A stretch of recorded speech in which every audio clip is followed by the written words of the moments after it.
Felicitous greetings, fellow fanatics.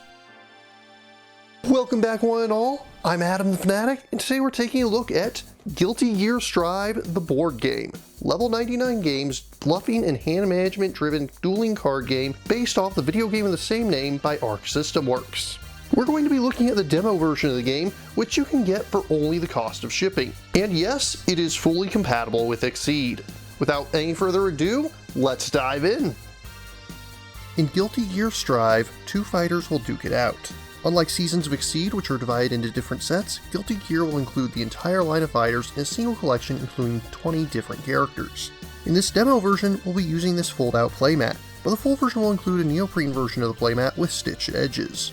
Each player will take a coin and place it on the 30 spot beside them to show that they both start with 30 HP. Each player should choose a character. For the demo version, you'll have Soul and Kai. Inside each box, you'll find 3 reference cards. Players should trade the cards that are unique to their characters so that their opponent knows what they're capable of. Randomly choose a player to go first. The first player will draw 5 cards, while the second player will draw 6 to compensate for the first player advantage. Place the character cards on the starting spots indicated on the mat, and make sure that you have your basic side face up. You'll be able to tell this by the Exceed cost in the lower right of the card. Before we get to turn structure, let's look at the 3 basic types of cards you'll have. Firstly, you'll have normal attacks. Every character in the game has the same 16 cards consisting of 2 copies each of 8 different attacks. For those familiar with Exceed, some of the boosts have changed, but the basic stats of cards are identical to the cards in Exceed. Each character also has 14 cards unique to them, 2 copies each of 5 different special attacks, and 2 copies each of 2 different ultra attacks. Normal attacks and specials can be played for free, while ultra attacks can be recognized by the fact that they always have a gauge cost, which is indicated by this card symbol. In order to play such attacks, you'll be required to discard cards from your gauge area. We'll talk about how to gain gauge in a little bit. On your turn, you may take one of 7 actions. The first and probably simplest action you can take is to prepare, which simply allows you to draw a card. The second action you may take is to move by spending force equal to the number of spaces you wish to move. You may move through your opponent, but not stop on their space, so it counts 1 extra point of movement to go past them. Whenever you wish to spend force, you may discard cards from your hand or gauge. Each card from your gauge, or normals and specials discarded from your hand, give you 1 force each, while ultras discarded from your hand give you 2 force. Some cards may also let you move with restrictions. Closing means that you'll move toward your enemy, but never past them. Advance will move you in the direction of your foe, but can continue past them if you have enough movement. And finally, retreat will always move you away from your foe. If any movement would have you move off of the board, you'll simply stop at the edge. The third action you can take is to boost. Every card has a boost effect on the bottom. Unlike Exceed, boosts never have a cost to play, but some may have optional force costs to enhance them. Boosts can do all sorts of things, from allowing you to draw extra cards, to moving around, to bolstering future attacks. You especially have to watch out for parry. This is the boost action for the block normal attack, so every player has it in their decks. It allows a player to name a card and force their foe to discard it. If a boost has a purple lightning bolt, then it's an instant boost. You'll do what it says and then discard it. If it has an orange plus, then it's a continuous boost. You'll play it to your boost area and keep it there until a strike is resolved. In either case, you may see this cancel symbol. This means that after you play the boost, you may pay 1 gauge to immediately take another action, even playing another boost if you so desire. You could also use an action to change cards. When you do this, you'll pay force and draw a number of cards equal to the force paid. Next, you can use an action to enter Exceed mode. And yes, it is still called that. When you do so, you pay a number of gauge as indicated on your character card to flip their character card to the other side. For most characters, this is a permanent change that replaces their innate ability, with the new one usually being an upgraded version of their former ability. Once per game, you may use an action to reshuffle. You may only reshuffle your deck once per game regardless. When you do, you simply take your discard pile and reshuffle it into your deck. Alternatively, if you run out of cards, need to draw, and do not currently have any cards left in your deck, then you'll automatically reshuffle your discard pile without taking an action. As aforementioned, the other option you have on your turn is to strike.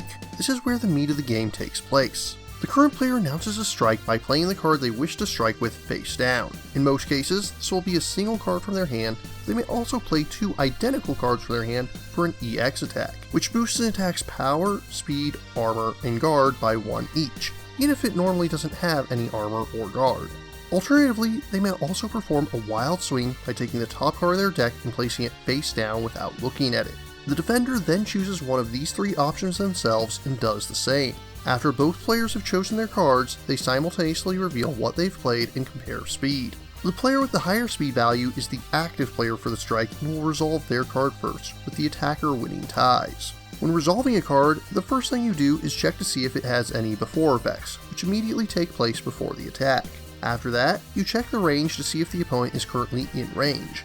If they are, the attack hits and the player deals damage equal to their power minus the opponent's armor. When the attack hits, any effects denoted by hit are resolved even if no damage is dealt. After that, they resolve any after effects regardless of whether or not they hit. If the reactive player takes damage that exceeds their guard value, then they are stunned and do not resolve their card.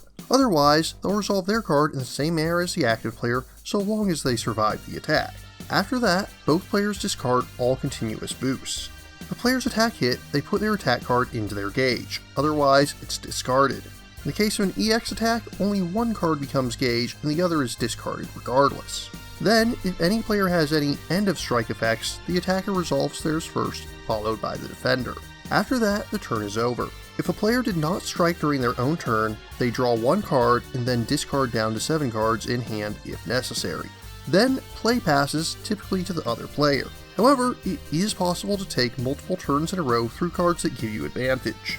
Advantage means that it will be your turn next regardless of whose turn it currently is. If both the active and reactive player have advantage effects, then the one who activates it later will effectively steal the advantage from the other player. Play will go back and forth like this until one of two end conditions is met. If the player hits 0 HP, the other player is immediately declared the winner. Alternatively, if a player is already reshuffled once, is out of cards, and must draw for any reason, they lose the game immediately.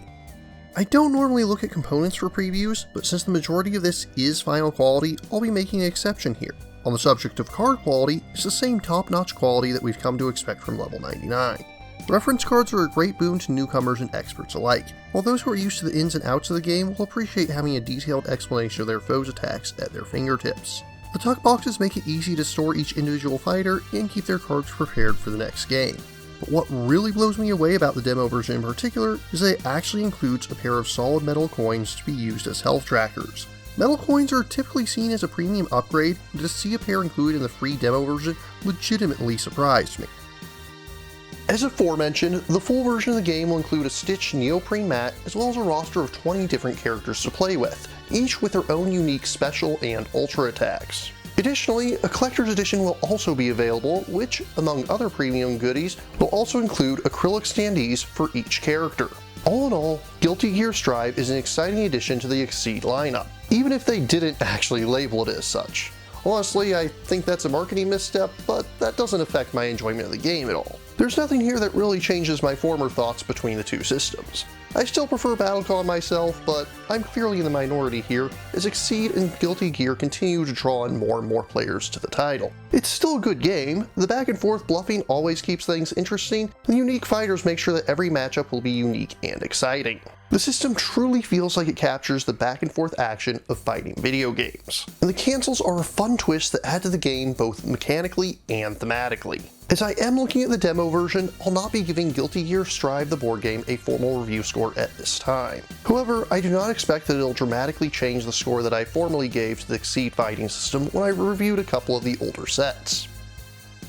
Before we wrap up, as I've mentioned before, Level 99 Games tends to aggressively support Tabletop Simulator.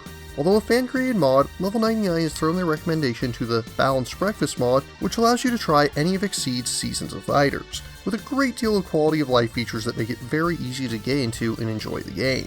Guilty Gear is not currently available in said mod, but this will give you a taste of the system with dozens of different characters to choose from. Guilty Gear Strive is prepping to launch on Kickstarter on August 22nd. If you're interested in backing, ordering the free demo deck, or learning more, links are included in the description. But what about you? What do you think of Guilty Gear? What tabletop games based off of video games do you enjoy?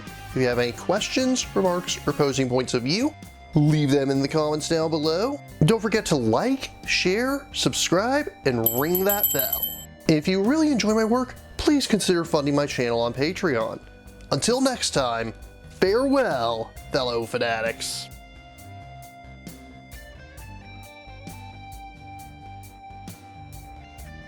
Thank you again for watching. I have plenty more to share with you if you're interested.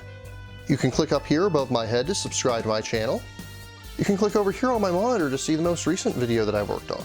Or if you prefer, you can click up here to open this mysterious vault and see what video that the YouTube algorithm has picked just for you.